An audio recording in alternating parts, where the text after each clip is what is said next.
बहन थी, उसको कोई बच्चा नहीं था। उसको कोई बच्चा नहीं था। ब्रह्मा बाबा को बच्चे नहीं थे? ब्रह्मा बाबा को बड़ी बहन थी, उसको बच्चे नहीं थे। लौकिक में? और बुआ के प्रति सेवकराम, बुआ के प्रति सेवकराम, और दादा का कलकत्ता में जवाहरात का बिजनेस था। बुआ कौन? बुआ के प्रति सेवकराम।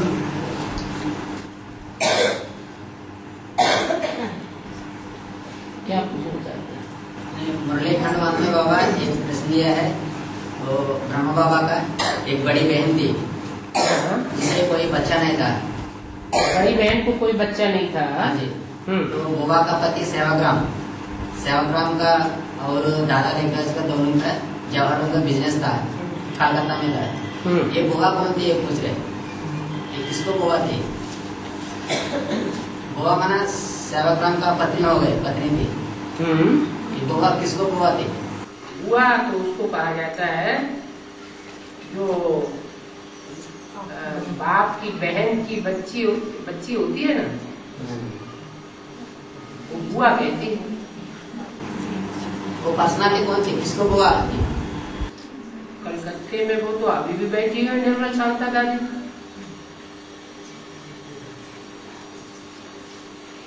निर्मला शांति दीदी का बुआ एक गोद लिया था, हैं? उनको थोड़े समय के लिए गोद ले लिया था। निर्मल शांता दादी को जो ब्रह्मा बाबा की बहन थी और पुत्री थी, उसको गोद ले लिया था उनकी बुआ ने।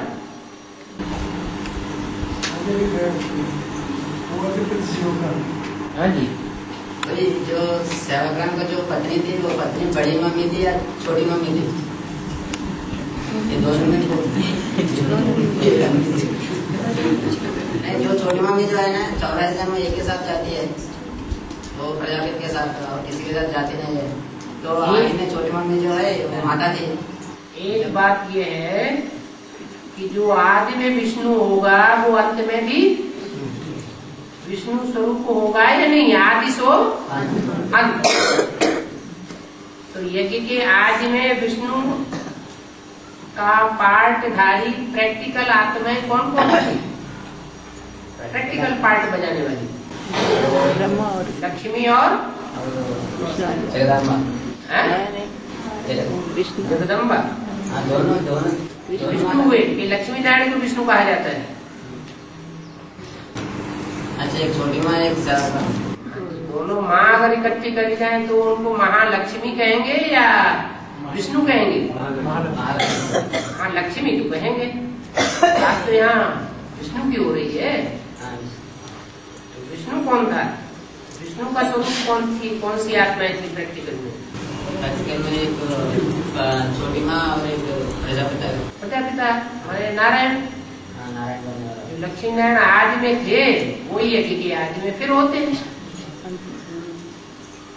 विष्णु की नाभि से 10 साल के बाद सन 47 में 51 में जाके ब्रह्मा निकला। उससे पहले तो ब्रह्मा को वो नाम निशान भी नहीं था। जब वो कराची में उनके द्वारा मुरली चलाना शुरू किया तब पता चला कि ये ब्रह्मा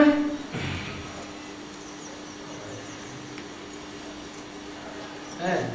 और बाबा, क्राइस्ट के कुछ साल पूर्व संन्यास धर्म आया, ऐसा कहा है।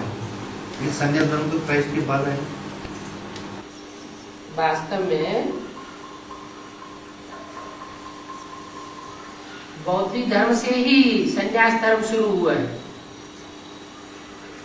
क्योंकि बौद्धिक लोग पहले गृहस्थी हुआ करते थे, लेकिन बौद्ध स्तूपों में उन गृहस्थियों ने साथ साथ रहना शुरू कर दिया। इससे उनमें व्यभिचार फैल गया और उन्हें वैराग आने लगा और वो छोड़ छोड़ करके सन्यासी बन गए। इसलिए बोला है कि क्राइस्ट से कुछ समय पहले संन्यास धर्म आया। बाबा, अच्छा कहते हैं, आप मुस्लिम में कहते हैं कि दान के तौर पर मंदिर में जाके बाबा का परिचय दो, तो सभी के लिए कहते हैं या असली उनके लिए कहते हैं? सभी के लिए बना, सभी बच्चों को परिचय देने, सभी के लिए कहेंगे, एक के लिए क्यों कहेंगे? मंदिर में जाके परिचय देना अच्छी बात है ना, भगवान के भक्तों को ही तो सुनाएंगे। हाँ, नास्तिकों को तो सुनाने से कोई फायदा ही नहीं।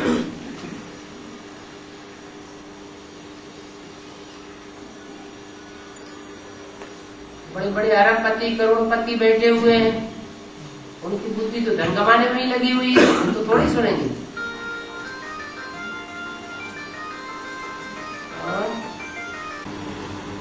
हाँ, दवा खाते काम को कंट्रोल करता है, दवा खाके काम को कंट्रोल करता है, उसका पद क्या होगा? सन्यासी लोग पद क्या होगा? कोई खाके कंट्रोल करो, सन्यासियों की बात हुई। अभी संगमिक में अगर जो भी अगर दवाई खा के काम का तो कंट्रोल किया तो उनका बैकग्राउंड में क्या पद? जो सन्यासी करते हैं वो कर रहे हैं, मतलब संन्यास में जाएगा। इससे साबित हो गया ना कि वो दिखावे का पुरुषार्थ कर रहा है। जो बाबा का बताया हुआ पुरुषार्थ है इंद्रियों को कंट्रोल करने का, वो पुरुषार्थ नहीं कर रहा है। सन्यासियों ने भी ऐसे किया। जो नागे बाबा होते हैं, नंगे रहते हैं, वो ऐसे ही थोड़ी इंद्रियों को कंट्रोल कर लेते हैं। और बाबा आवेगवाणी में बार बार प्रतिभा पाटिल का नाम आया, क्या है? तो अभी जो राष्ट्रपति बने ना प्रतिभा पाटिल, बनने से पहले आवेगवाणी चली 610 विषय नंबर है, उसमें प्रतिभा पाटिल का नाम आया बार बार। ठीक है, राष्ट्रपति बनने से प्रतिभा पाटिल जो है वो ब्रह्मा बाबा को विशेष मान्यता देती है या नहीं देती है? देती है। और जब उसे एडवांस का परिचय मिलेगा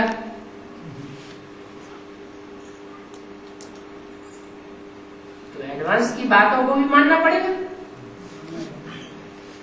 अभी कोई ने प्रयास तो नहीं किया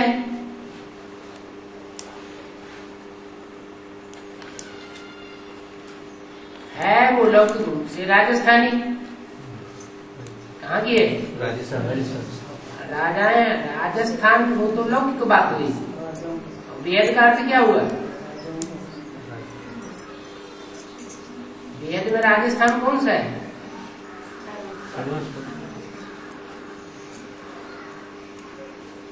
जो राजाओं का स्थान है वो राजस्थान।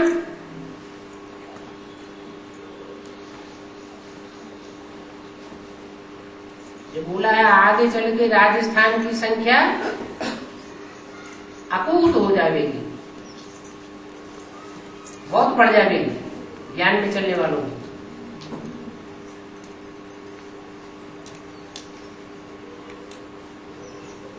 तो वेद में जो प्रतिभा पाटिल है वो भी ब्रह्मा बाबा को तो मानती होगी ना। प्रतिभा पाटिल कांग्रेस पक्ष है बाबा, लौकिक नीति। कांग्रेस की सीट तो है, लेकिन जो भी हुए हैं वो कांग्रेस से ही तो हुए हैं ज्यादातर। आज से लेकर के अंत तक ज्यादा राज्य किसने किया है?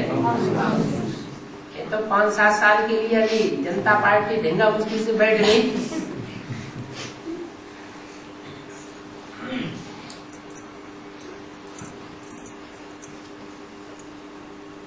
तो जो कांग्रेसी है वो कौन है?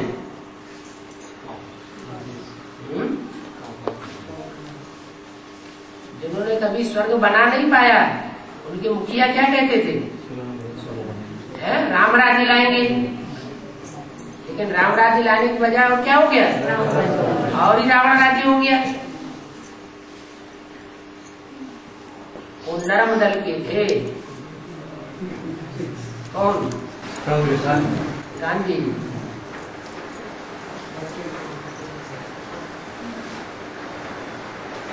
दूसरों के दबाव में आकर के कहीं राजा ही नहीं कर पाता है कोई। आज सारा भारत विदेशियों के चक्कर में आकर के आधीन बन गया है। हर बड़े बड़े शहर में देखा जाए तो विदेशी कंपनियां अपना आधिपत्य जमाती चली जा रही है, तो भारत की गवर्नमेंट कुछ भी कर नहीं सकती। ये सब है कांग्रेसियों की औलाद।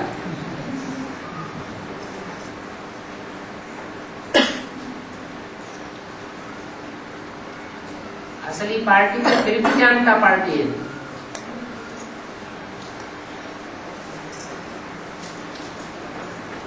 लेकिन उसमें एक ही महारथी दिखाई पड़ता था,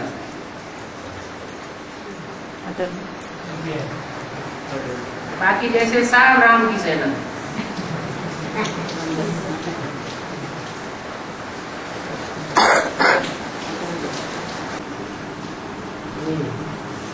बाबा ये जो त्रिमूर्ति का चित्र जो है तीनों ही पुरुष तन दिखाया है, लेकिन प्रैक्टिकल में तो जो स्त्री का है वो पुरुष का है।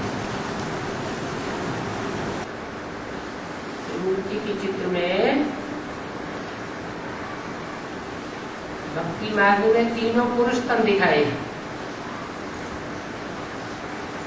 और जो बेसिक नॉलेज में चित्र बनाया गया उसमें भी तीनों ही पुरुष ही बैठाए गए।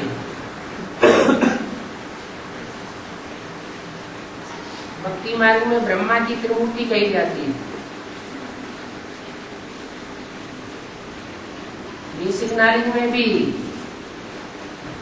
दादा लिख रहा है कि ब्रह्मा का ही चेहरा ब्रह्मा के रूप में बैठाया गया है, और विष्णु शंकर के रूप में भी वही चेहरा है, ऐसे तो मुंह हटा दीजिए। तीनों जगह पुरुष ही बैठे हुए।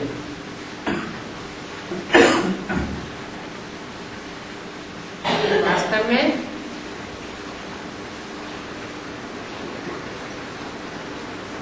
मुनीम बोला है कि तुम बच्चों को त्रिमूर्ति का यथार्थ चित्र निकालना चाहिए।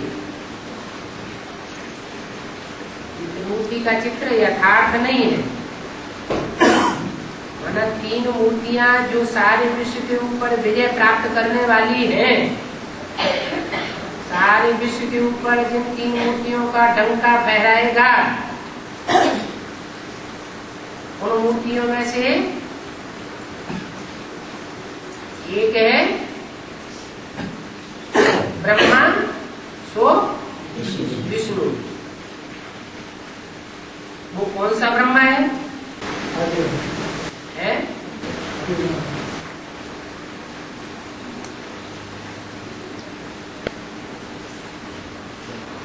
ब्रह्मा सो विष्णु बनता है। ये तो दोनों एक ही हो गए, अलग अलग नहीं है। बाकी रहा शंकर। तो ब्रह्मा और विष्णु दोनों मिलके जो एक हो गए, वो कौन हुए? ब्रह्मा। ऐसे तो ब्रह्मा चार दिखाई गए, और प्रजापिता ब्रह्मा एक को कहा जाता है। चार भुजाओं के रूप में जो चार ब्रह्मा हैं,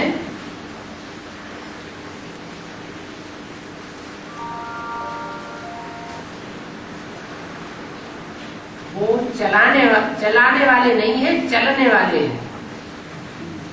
उनको चलाने वाला प्रजापिता है ऊपर, तो जो चलाने वाला रूप है वो किया हुआ मुखिया है।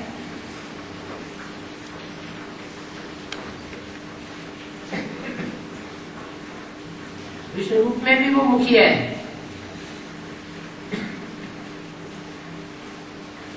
और जो दादा लेख राग है, प्रवेश करते हैं जिस माता में, वो माता भी रुद्रमाला का मणका है।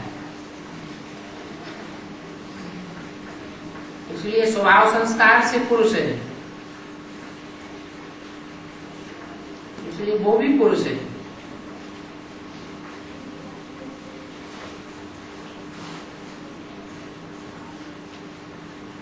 अब रह गई वैश्वी शक्ति।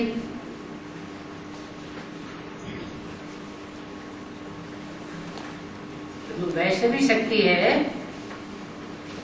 वो अपने स्वभाव संस्कार भले चंद्रवंश से आती है, अपने स्वभाव संस्कारों को किसी में मर्ज कर देती है? सूर्यवंशी नारायण में मर्ज कर देती है ना। जो पहले बकरी के स्वभाव था वो बकरी का स्वभाव फिर बाद में नहीं रहता, शेर शेरनी जैसा ही स्वभाव हो जाता है। इसलिए भक्ति मार्ग के तीनों चित्रों में पुरुष रूप दिखाया गया है। संपन्न स्टेज की यादगार है। नहीं तो मुरली में बोला है वास्तव में त्रिमूर्ति में 3 शेर नहीं है, उनमें एक है घोड़ा, एक है बकरी और एक है शेर।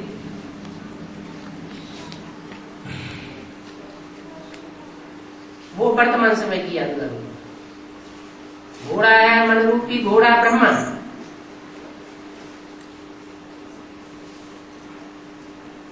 और बकरी है जिसने भी कान पकड़ लिया बस उसके ही अंडर में है।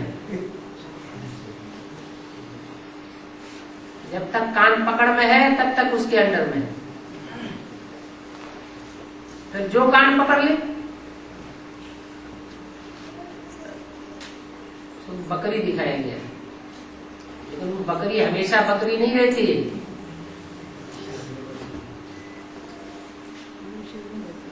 जब सही संरक्षण में आ जाती है तो वो भी शेरनी हो जाती है।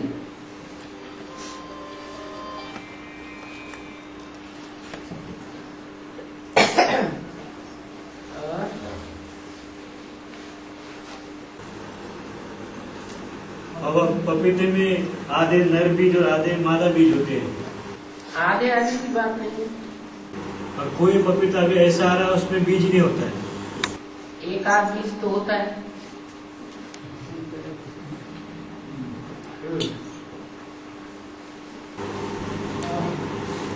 जो ज्ञान में तो चलता है, ज्ञान में तो चलता है भाई, जो कोई भाई बहन ज्ञान में चलती, लेकिन बाबा को बिल्कुल पोता मिल नहीं देती। अभी तक उनका पद क्या होगा?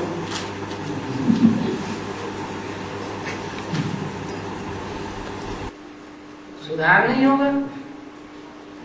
जब जल्दी सुधार नहीं होगा तो आगे बढ़ेगा नहीं। जो पाप कर्म है वो मल्टीप्लाई होते जाएंगे।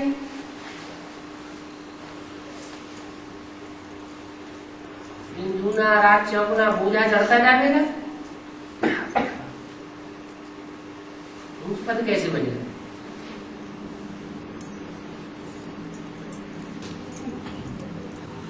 पोता मिलने देने से आपने जो बुद्धि होती है, आपने जो आपको पोता मिलने देने से और बुद्धि होती है, वृद्धि होगी ना, पाप होगी।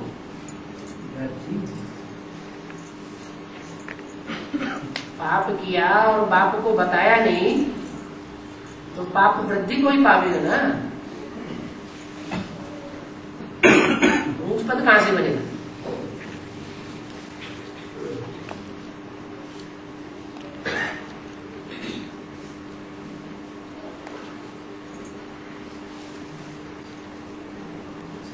बच्चे आशीर्वाद से आगे बढ़ते हैं या पुरुषार्थ से?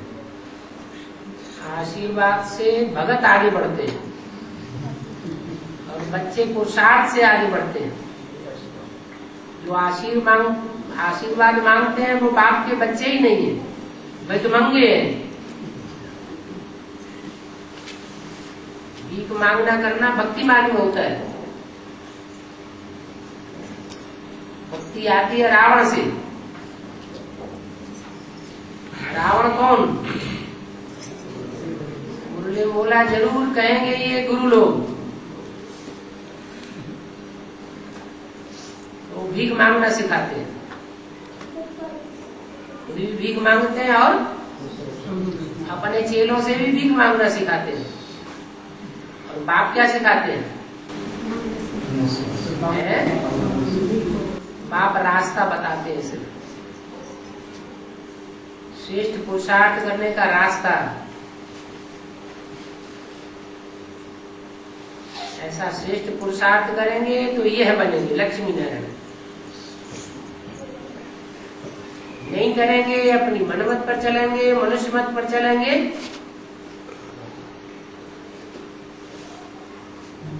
तो विध्वंगा बार बन पड़ेगा।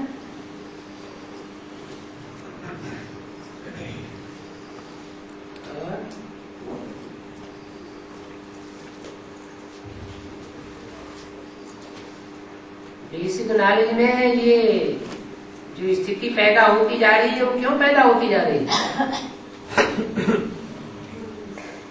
है? मांगने के कारण।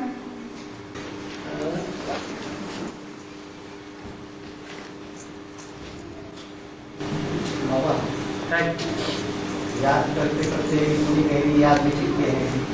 याद करते करते हाँ, इतनी गहरी याद में टिकते हैं कि वो श्वास प्रश्वास प्रक्रिया ही देना भूल जाते हैं। गहरी याद होगी हाँ, तो गहरी याद में जाते जाते एक स्थिति ऐसी आती है कि किसी चीज की दरकार नहीं रहती। श्वास प्रश्वास प्रक्रिया ही भूल जाते हैं। ऐसे बाबा जी नहीं होता। हाँ जी, 5 तत्वों के ऊपर भी विजय हो जाती है।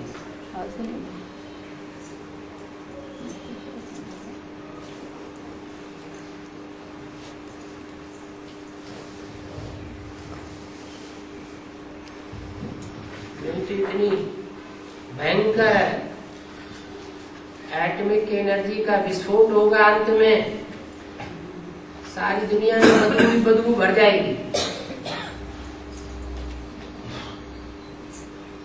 वही बचेंगे जो आत्मिक स्थिति में पक्के स्थित हो गए होंगे।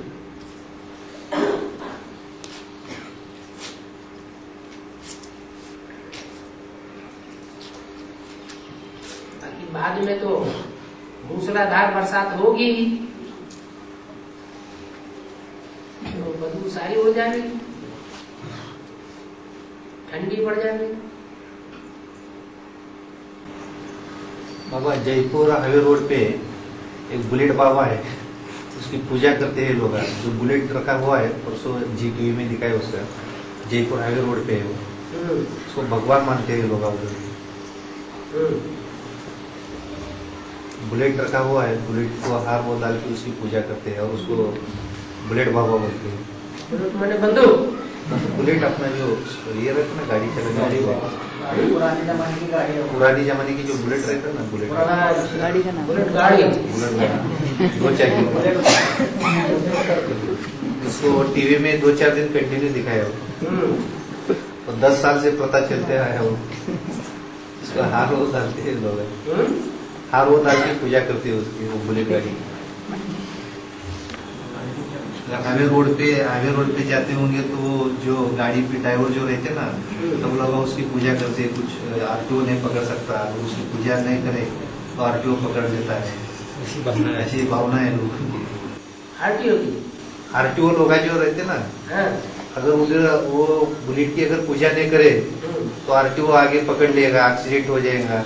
ऐसा लोगों में मान्यता है। आपको बहुत अच्छी लगती है। अच्छी नहीं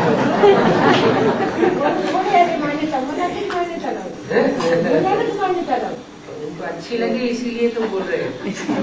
अच्छी नहीं लग रहा, पूरा दिख रहा है, जी टीवी में दिखा है ना। बाबा थोड़ा हुकुम केला बनानच लागलो. बाबा जहाँ जीत वहाँ जन्म होता है, जहाँ जीत वहाँ जन्म होता है, तो इसका मतलब जो जन्म देने वाले होते हैं उनकी जीत होती है या जन्म देने वाले माता पिता होते हैं, वो जन्म लेने वाले बच्चे की टट्टी पेशाब साफ करते हैं, सारी जिंदगी की कमाई अंत में उनको सौंप देते हैं। क्या वो फर्स्ट क्लास दास दासी बन के रहते हैं जिंदगी में। इससे साबित होता है कि उस बच्चे ने पूर्व जन्म में उन माँ बाप के ऊपर कर्मों में जीत पाई है। जैसे कि सीता वाली आत्माएं सतयुग में राधा कृष्ण को जन्म देंगी, सतयुग की 150 वर्ष की राजाई राधा कृष्ण वाली आत्माएं भोगेंगी। और उनके माँ बाप ने क्या किया है?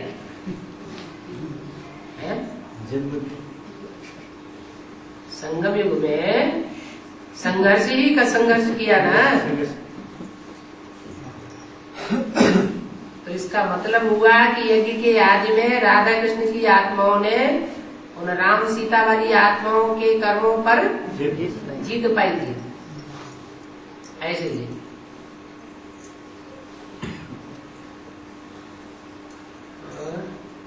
सतयुग में कलयुग की कोई भी चीज नहीं दिखाई देगी।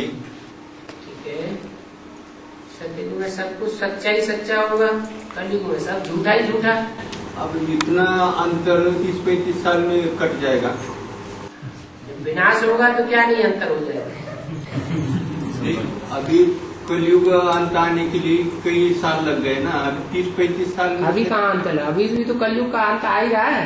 अभी कहाँ अंत हो गया? अभी भी तो कलयुग ही चल रहा है। अभी 2037 तक संगम युग समाप्त होना है ना। संगम युग समाप्त होना है और साथ साथ सारी दुनिया से कलयुग का भी खात्मा हो जाएगा। अभी सैंपलिंग लग रहा है। तुम बच्चों को नई दुनिया की सौगात बाप दादा ने दे दी है, मैंने सैंपलिंग लग गया है, फाउंडेशन पड़ रहा है। तीव्र गति से सतयुग आ जाएगा। ऐसे जैसे आगे का टाइम बीतता जाएगा वो काम तीव्र होता जाएगा। तो नई दुनिया जो है वो तो थोड़े लोगों की होगी या 500-700 करोड़ के लोगों की होगी। नई दुनिया तो 500-700 करोड़ लोगों की है और नई दुनिया तो बहुत थोड़ों की होगी। वेद में प्रतिभा पाटिल कौन है? वेद में प्रतिभा पाटिल कौन?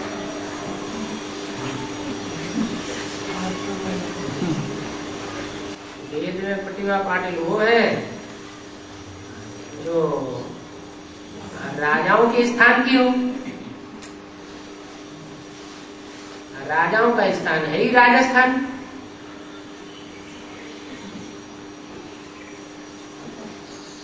उनके ऊपर बहुत बड़ी जिम्मेवारी आने वाली है, ऐसा ब्रह्मा बाबा ने उन्हें बता दिया। तो ब्रह्मा बाबा हद की भाषा बोलते हैं या वेद की भाषा बोलते हैं? कि कांटों के ताज वाली बादशाही की बात की होगी क्या? कौन सी बादशाही की बात की होगी? वेद की बादशाही की बात है। वो बहुत बड़ी जिम्मेवारी है। आज कांटों का ताज मिलता है, कल उतार दिए जाते हैं, कोई पूछता नहीं है। क्या बड़ी बात होगी?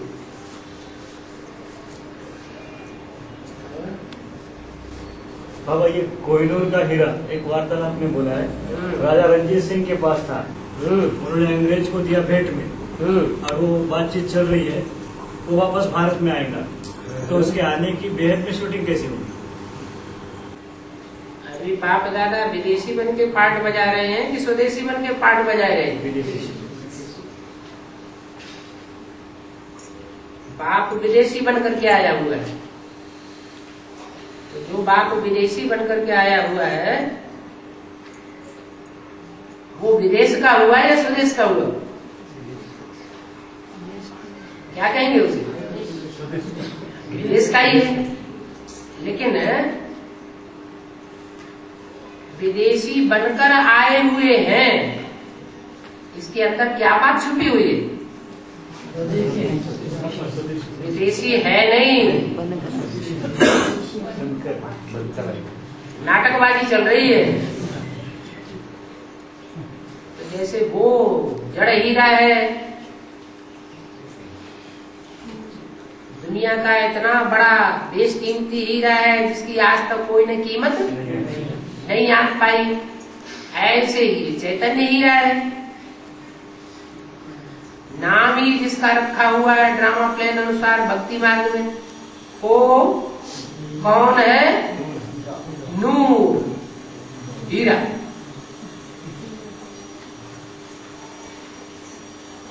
कौन है नूर हीरा? हीरो पाटदारी, उसी के लिए कहा गया है कौन हीरा।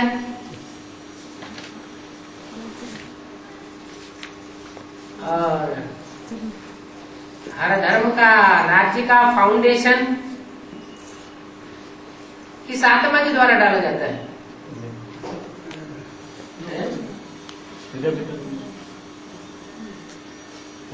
रूहानी बाप है, वो उनकी जन्मों की राजाई का फाउंडेशन डालता है। और जो मनुष्य शक्ति का जिस्मानी बाप है, वो जितने भी जिस्मानी धर्म हैं उन सब धर्मों की राजाई का फाउंडेशन डालता है। तो सिख धर्म की राजाई कहाँ से शुरू हुई? पंजाब। व्यक्ति कौन है वो? गोविंद, गुरु गोविंद। वो क्या कोई राजा थे? हैं? रणजीत सिंह। रणजीत सिंह पहला राजा हुआ जिनके द्वारा सिख धर्म की राजाई का फाउंडेशन डाला गया। ये हाथ में दिखाया गया है।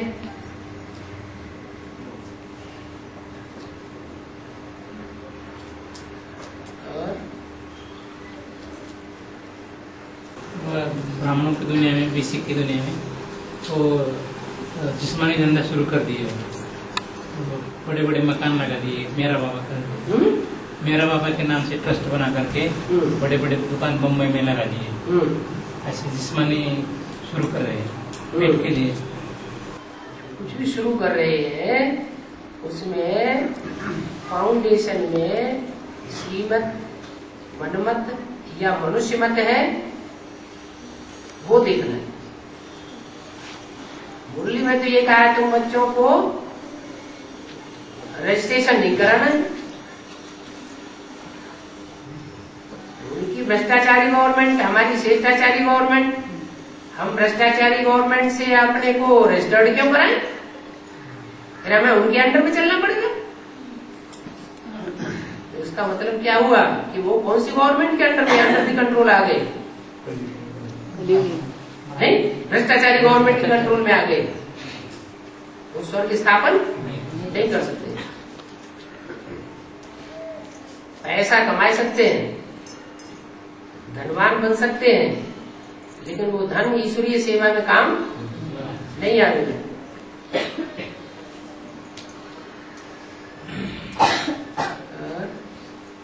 कृष्ण जन्म जो 1918 में था ना, 2018 में, तो संगम के कृष्ण की बात है क्या? संगम की कृष्ण की बात है वो? क्या संगम की कृष्ण जो है वो गर्भ से जन्म लेता है? नहीं ना, वही तो बात आप पूछ रहे हैं, इससे साबित ये होता है गर्भ से जन्म लेता है। 18 में किसका जन्म होगा? प्रत्यक्ष रूपी जन्म लेगा क्या कृष्ण का जन्म? अब जो जन्म वो होगा वही तो बताया, वो विचार करने की बात है, कौन सा जन्म होगा।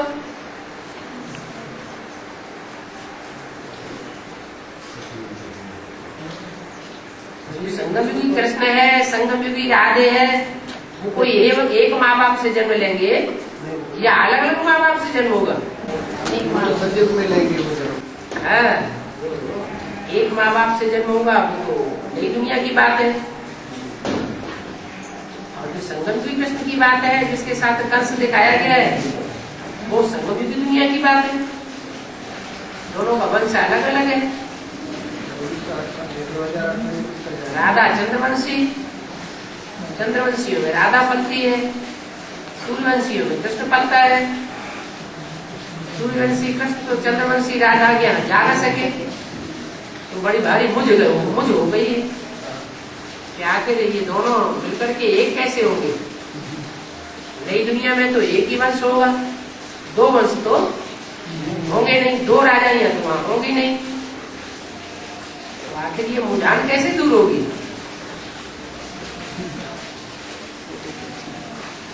आखिरी चंद्रवंशी राधा को सूर्यवंशी कृष्ण के यहाँ आना पड़ रहा है।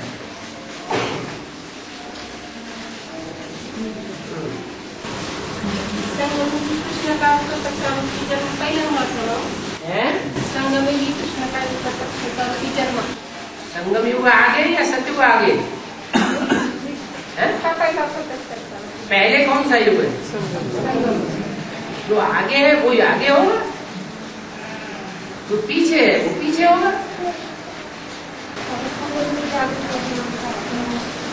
कुंडली कुछ नहीं होती है।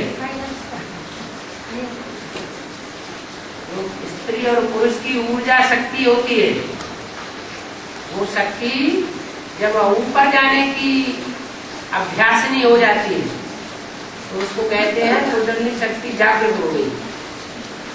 अभी जो भी ऊर्जा है देह राज्यों को याद करने से, देह को याद करने से, देह के पदार्थों में बुद्धि जाने से वो ऊर्जा नीचे की तरफ खिसक जाती है, शक्ति छीन हो जाती है। कहते हैं अधोगामिनी शक्ति नीचे जा रही है। इसलिए जो शक्ति पैदा हो रही है तो गोमूत्र की शक्ति पैदा हो रही है। जब ऊर्ध्वगामी हो जाएंगे ब्राह्मण देवताएं तो भ्रष्ट इंद्रियों से पैदाइश नहीं होगी, उनकी स्मृति ही आना बंद हो जाएगी।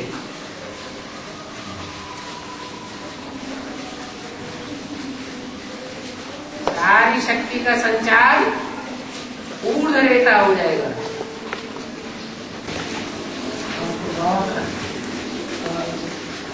देवी कुंडली शक्ति जागृत करती, कुंडली शक्ति जागृत करती। एक बार एक कोर्ट में गया था, उस टाइम उधर मिली थी। उस टाइम भाई थे वो बात कर रहे थे, तो कुंडली शक्ति जागृत करती है। क्या करती वो? मेरे कुछ अनुभव आया उसी तरह कुंडली शक्ति जागृत करती। इसकी कुंडली शक्ति जागृत हो गई।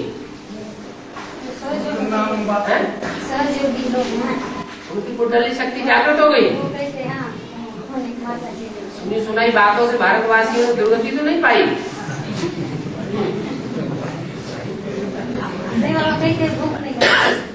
बात कैसे भूख नहीं लग, भूख ना लगना कोई तो आजकल के डॉक्टरों ने ऐसी टैबलेट बना दी है भूख ही नहीं लगेगी सर। क्या बड़ी बात होगी? ऐसी कोई माता है सामने बैठते ही उनकी कुंडली जागृत हो रही है। तुमने सुनाई है या तुमने देख भी लिया? लोग आगे बोलते हैं ना ऐसा तो सुनने मात्र से तुमने स्वीकार कर लिया ना, ऐसे तो नहीं बुद्धि दुर्गति को पा रही है हमारी। जो जिसने कहा सत्य वचन महाराज।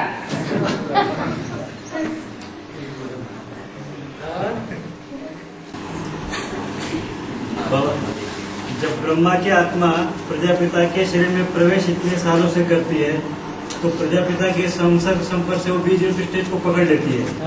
तो इतना होने पर भी उनके बुद्धि में अभी भी साकार में गीता का भगवान कौन है ये नहीं बैठ पा रहा है। ये कैसा? और इस बात की शूटिंग संगम में किस तरह होती? प्रजापिता ज्यादा पावरफुल है या शिव परमात्मा ज्यादा पावरफुल है? शिव परमात्मा शिव ज्योति बिंदु तो उनमें 46-47 से प्रवेश कर रहा है? और इतने साल प्रवेश करने के बावजूद भी उनकी बुद्धि में ये बात नहीं बैठा पाया। प्रजापिता बैठा ही नहीं।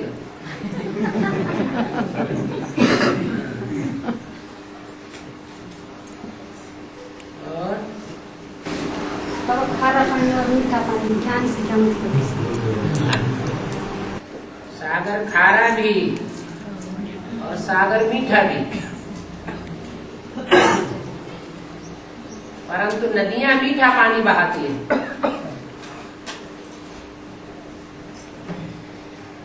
ये ज्ञान सागर है, जहाँ जहाँ गर्म धाराएं बह रही है उन धाराओं में मीठा पानी है और बाकी सागर खारा है। वेद में इसका अर्थ ये हुआ कि ज्ञान सागर बाप जब इस सृष्टि पर प्रत्यक्ष होते हैं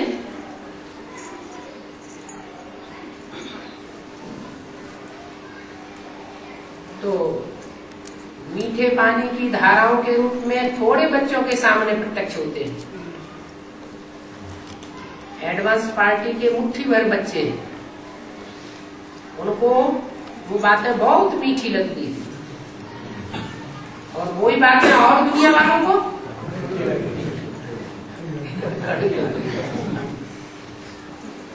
तो सागर मीठा भी है और सागर खारा भी है। ब्रह्मा कुमारियों को वो बातें एकदम कड़वी लगती।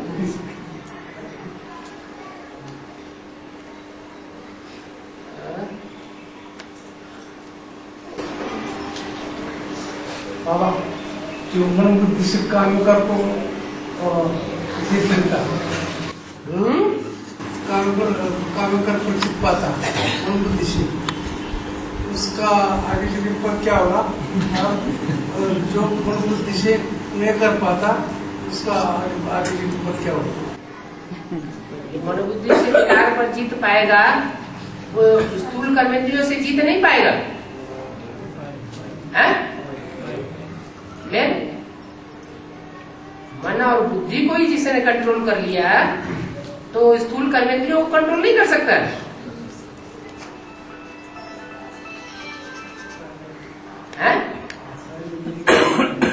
नहीं कर सकता।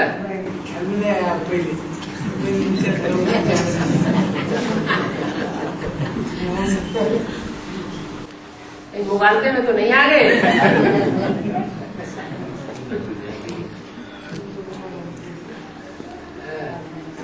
बाबा पहले विलायत में राजा रानी का स्टैम्प को बनवाते थे। अब पहले विलायत में राजा रानी का स्टैम्प को बनवाते थे, अभी सिर्फ रानी का ही बनवाते थे। तो संगम युग में यहाँ की शूटिंग हुई। बेसिक में मम्मा थी तो बाबा और मम्मा का चित्र पड़ती और अभी तो सिर्फ देवी का ही चित्र पड़ती। तो एडवांस में बाबा ने बोला कि यहाँ भी ऐसे शूटिंग होगी। माना ब्रह्मा की आत्मा जब किसी तन में प्रवेश करती है तो यहाँ भी वैसे ही शूटिंग होगी। कैसे होगी? कैसे होगी? कैसे होगी? जगदम्बा सारे विश्व पर राज्य नहीं करेगी। बाप राजा ही देते हैं जगदम्बा को। किसके द्वारा? जगत पिता। बाप आते हैं तो राजा ही देते हैं जगदम्बा को, लेकिन किसके द्वारा? जगत पिता के द्वारा। तो जगत पिता से जगदम्बा को मिलती है राजाई और तुम बच्चों को किससे मिलती है? जगदम्बा से मिलती है। तो जगदम्बा के हाथ में सारे विश्व की राजाई आ जाएगी तभी मिलोगी या ऐसे ही मिल जाएगी? उस राजाई के सामने ये दीदी दादियों की राजाई तो कुछ भी नहीं समझ में आता है। आगे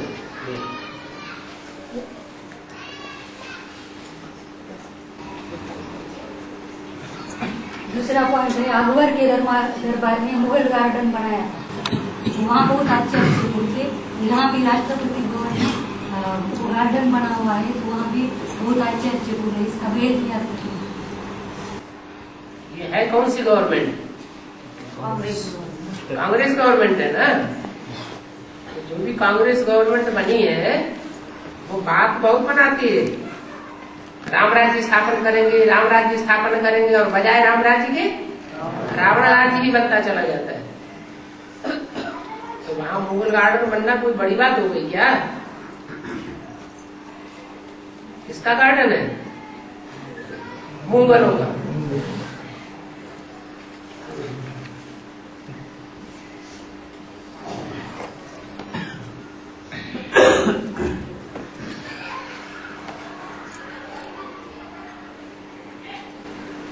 अब सन्यासी लोग कहते हैं ब्रह्मा में लीन होंगे। ब्रह्मा तो महातत्व है ना वो।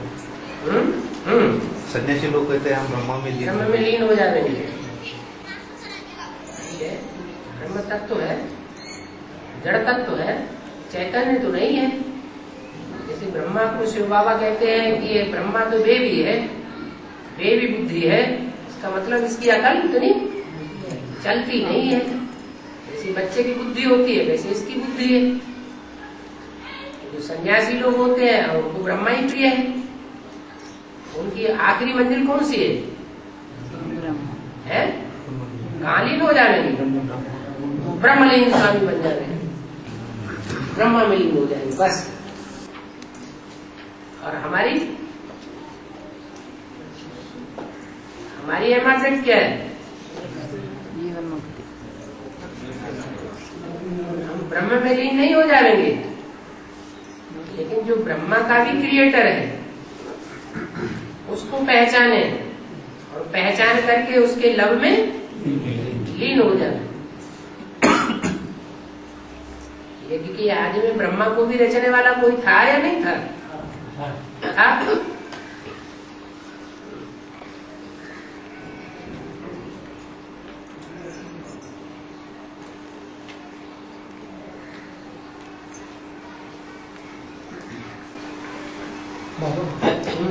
वानप्रस्थ अवस्था में 60 साल होते हैं, 60 साल के बाद तो ये आपने बताया है कि 36 साल और 24 साल वो कौन से इसके हैं? 36 साल से 36 साल और 24 साल ऐसा दोनों मिलकर 60 साल हो जाते हैं, तो कौन से साल मैच हो जाते हैं? 36 मिलकर के और 24 साल मिलकर के। हाँ बताएं।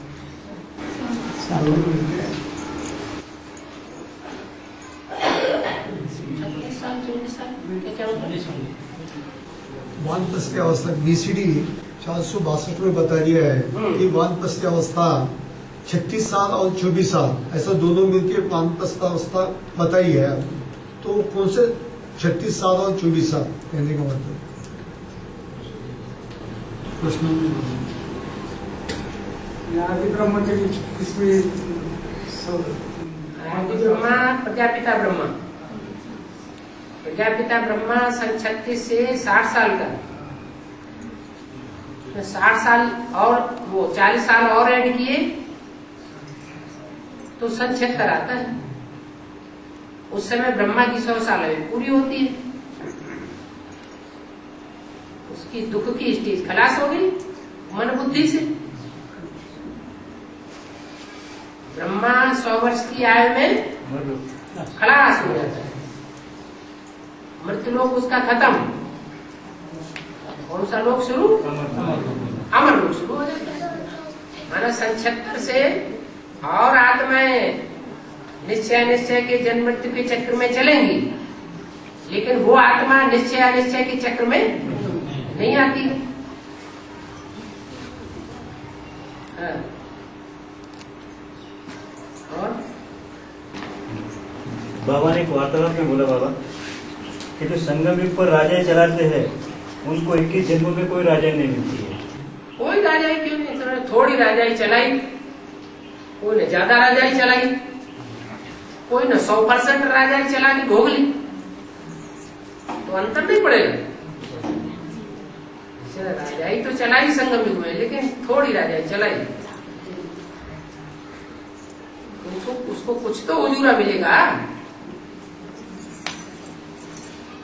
जो यहाँ 100% राजा बन के बैठ गया संगम युग में, दूसरों के ऊपर कंट्रोल हुकुम करता ही रहा, दूसरे उसके कंट्रोल में चले, वो चले या न चले। जबकि यहाँ ब्राह्मणों को क्या बताया है? सेवाधारी बताया है या राजा बताया है? ब्राह्मणों की तो राजाई होती नहीं। ब्राह्मणों को तो राजाई नहीं करनी है, राजाई पे नहीं बैठना है, सेवाधारी बनकर के रहना। सेवाधारी का मतलब रिक्वेस्ट करना है, ये काम कर सकते हैं आप, करें तो अच्छा है। वो ही नहीं करता है तो खुद करने लग पड़ना।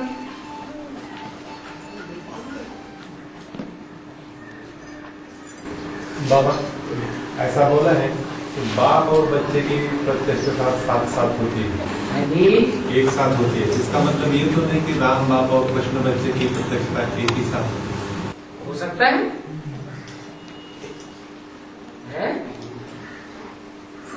क्या बड़ी बात है? सुखधाम और शांति धाम के गेट साथ साथ खुलेंगे ना। कि नहीं खुलेंगे? शांति धाम का गेट खुलेगा तो शांतिदाता प्रैक्टिकल में कोई होगा या नहीं होगा?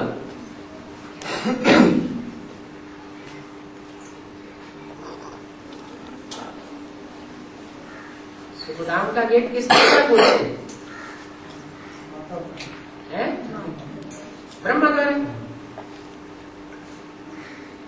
जिस ब्रह्मा के द्वारा सुखधाम का गेट खोलते हैं तो सुखधाम की शुरुआत हो गई। सुखधाम में कोई तो मुखिया होगा। ऐसे ही शांतिधाम का मुखिया। सुखधाम का मुखिया तो एक ही है, ब्रह्मा सो विष्णु।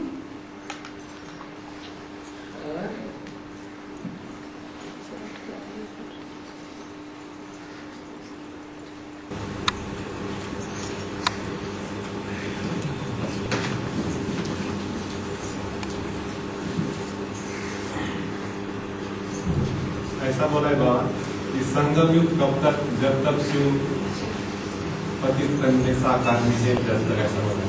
तो उसके बाद संगम युग नहीं, जब शिव साकार निषेध।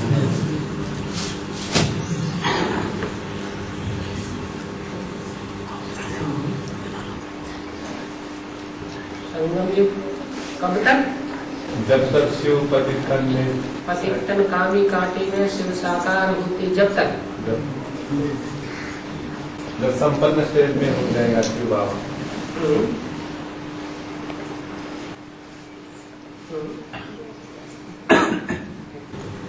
बाबा भक्ति मार्ग का एक संस्कार भी नहीं रहे, इसलिए क्या करना चाहिए? भक्ति मार्ग का एक भी संस्कार रहेगा तो शरीर छोड़ना पड़ेगा, ऐसा कहा है ना। तो इसके लिए कौन सा पुरुषार्थ करना चाहिए? ज्ञान में एक्सपर्ट होना चाहिए जो कोई भक्ति मार्ग का संस्कार आ जाए न पाए। पहचान ही नहीं होगी कि भक्ति मार्ग क्या है और ज्ञान मार्ग क्या है। तो कभी भक्ति मार्ग पकड़ लेंगे, कभी ज्ञान मार्ग पकड़ लेंगे।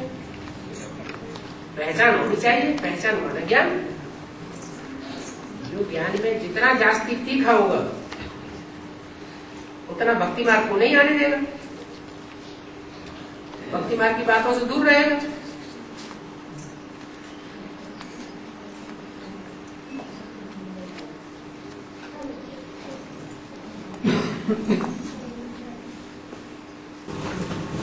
रामकृष्ण वाली आत्मा ने भी भक्ति की थी ना?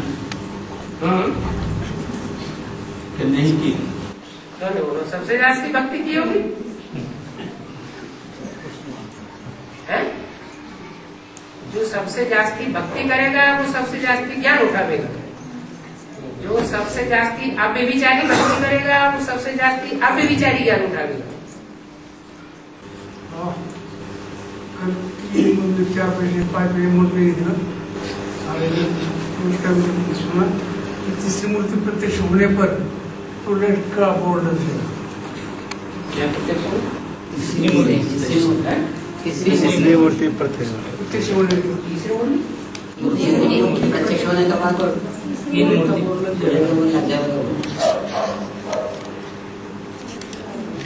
तीसरी मूर्ति मैंने छोड़ी, वहाँ जब आई तब टॉयलेट का बोर्ड लग जाएगा।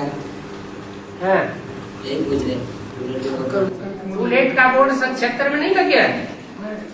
76 में तो सन 76 में टूलेट का बोर्ड लगा या नहीं लगा? लगा। ऐसे ही जब 3 सीट्स फिक्स हो गई, ब्रह्मा कौन, विष्णु कौन, शंकर कौन, तो 3 मूर्तियों के लिए टूलेट का बोर्ड नहीं लग गया बाद में?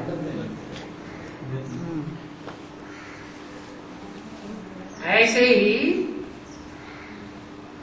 अष्ट देवों में जब 8 प्रत्यक्ष हो जाएंगे तो टूलेट का बोर्ड नहीं लगेगा? तो लगता ही रहेगा। लेकिन था ना, उसका सुना था टॉयलेट का बोर्ड लगने पर कोई ज्ञान में आया, उसका कुछ यानी कितना पुरुषार्थ करे उसका वैसा असर नहीं होगा। 8 के प्रत्यक्षता होने के बाद टूलेट का बोर्ड लग गया। अब कोई कितना भी पुरुषार्थ करे 8 के नंबर में नहीं आ सकता। 76 में लक्ष्मी नारायण की प्रत्यक्षता हो गई, उनका प्रत्यक्षता रूपी जन्म साबित हो गया। अब उसके बाद कोई कितना भी पुरुषार्थ करे नर से नारायण और नारी से लक्ष्मी बनने की फर्स्ट कोटि प्राप्त नहीं कर सकता। तो टूलेट का बोर्ड नहीं लग गया, ये तो लगता ही रहेगा अंत तक। 9 लाख सितारों के लिए भी ये बात लागू होती रहेगी। चूहे को हल्दी की गांठ में ली तो वो बहुत बड़ा समस्या। हल्दी की गांठ नहीं क्यों बताया? हल्दी की गांठ नहीं, बहुत बड़ा है। अपने को पंसारी समझता है। तो हल्दी क्यों बताया? हल्दी में ऐसा गुण होता है कि वो एंटीसेप्टिक होती है। क्या थोड़ी सी एंटीसेप्टिक चीज किसी को मिल गई, इसका वो प्रूफ प्रमाण दे सकता है। बाकी सारा सब कुछ तो नहीं मिल गया पंसारी के यहाँ जो कुछ है।